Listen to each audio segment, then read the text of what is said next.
काँग्रेस दोन भागात विभागली गेली. ओके, कोणती विभागली गेलेली होती?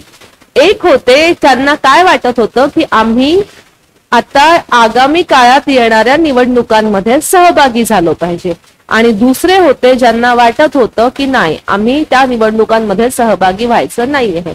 चौरी चौरा हत्याकांडानंतर म्हणजे फरवरी 1922 मध्ये चौरी चौरा हत्याकांड जे झालं त्यानंतर महात्मा गांधींना एक लक्षात आलं की अजून जे अनुयायी आहेत किंवा लोक आहे हे सत्याग्रहाच्या मार्गावर चालू शकत नाही आहे, किंवा त्या पद्धतीने त्यांना सत्याग्रहाचं जे मार्ग आहे तो कळलेला नाहीये पुरेसा, आणि म्हणून ते चळवळ मागे घेतात आहे.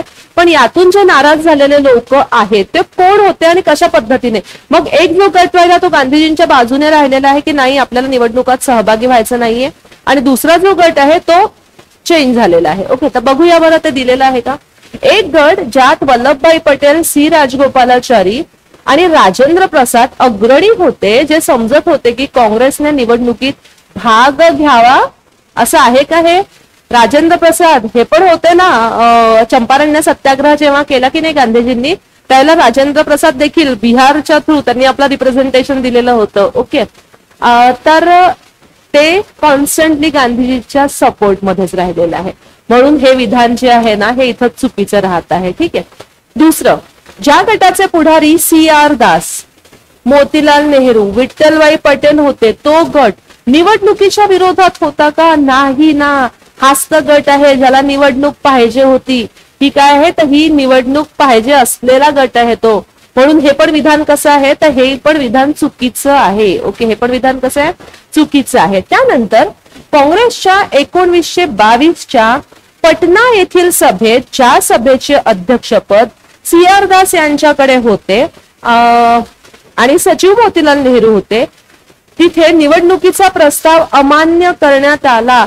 हे पण विधान चुकीचं आहे, कारण की त्यावेळेला गया अधिवेशन होतं. ओके, जे अधिवेशन होतं ते काय आहे? तर गया या ठिकाणी झालेलं होतं. अशा प्रकारे हे तीनही विधानं चुकीचे आहे. कोणते विधान बरोबर आहे? अशा पद्धतीचा हा प्रश्न विचारला. इथे तीनही विधान कसे आहे? तर चुकीचं राहत आहे. ठीक आहे. एक फेरवादी आणि नाफेरवादी असे ते गट पडलेले होते, आणि मग याच्यातूनच काय झालेलं आहे पुढं? तर 1923 मध्ये स्वराज पक्षाची स्थापना झालेली आहे.